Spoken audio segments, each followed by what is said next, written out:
আল্লাহ পাক রব্বুল আলামিনে কোরআনে করিম আমরা দিছেন কিয়ামত পর্যন্ত জেলা আছে ওলা তাবো কোনো বাঁধ বিষয় তো নাই। আজ আপনি আসমানি কিতাব চার খানোর মাঝে বড় বড় তৌরাত জবুর ইঞ্জিল ইটা এখানো দুনিয়াত নাই।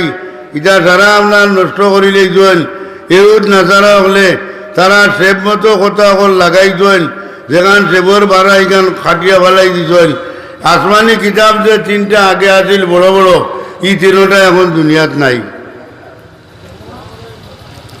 এগুলা তারা টেস্টামেন্ট ওল্ড টেস্টামেন্ট কথা কইয়া কইয়া মানুষরে বুঝাইন, কিন্তু আসলে মুসা আলাইহিস সালামের উপরে নাজিল হয়েছিল তৌরাত কিতাব, আর আপনার দাউদ আলাইহিস সালামের উপরে নাজিল হয়েছিল জবুর, আর ঈসা আলাইহিস সালামের উপরে নাজিল হয়েছিল ইঞ্জিল।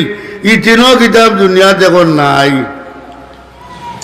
ই তিনও কিতাবের হাফিজও এখন হয়েছিল না। একমাত্র কোরআনে করিম আল্লাহ পাক রব্বুল আলামিনে জিম্মা নিছেন, ইন্না নাহনু নাযালনা যিকরা ওয়া ইন্না লাহু লাহাফিজুন। আল্লাহ রব্বুল আলামিনে ফরমায় এই কোরআনে করিম রে আমি আমার জিকির বলতে কোরআনে করিম এইটারে আমি নাজিল করছি, আর এইটার রক্ষণাবেক্ষণকারী আমি আল্লাহ রব্বুল আলামিন।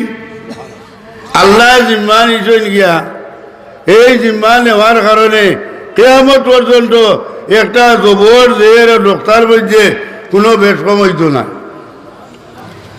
কোনো মানুষে যদি আপনার কোরআনে করিম জ্বালাইয়া ফেলাইছে ইলা সময়টা দেখা দেয় হাজার হাজার লাখ লাখ কোরআনে আবিদ সকল দুনিয়াতে আসেন, এরা জিনা থেকে কেউ মিটাইতে পারতেন কাল বনবাইছেন। এই কোরআনের জিম্মা আল্লাহ লইছেন, এর লাগে কেন এর বের কেউ করতে পারত নাই। আর এই কোরআনে করিম নবী করিম সাল্লাল্লাহু আলাইহি ওয়াসাল্লামে ফরমাইন, কোরআনে করিম রে যদি কেউ সহি শুদ্ধ করে তিলাওয়াত করেন এ করবে দোষ নাকি নাকি দোষ নাকি। আর আল্লাহরে রাজি আর খুশি করবা লাগি যত এখলাস নিয়তে বলিবা কত বেশি নাকি আল্লাহ বাড়াইয়া দিবা। মাতুল না তিলাওয়াত করতাম নি ইনশাআল্লাহ।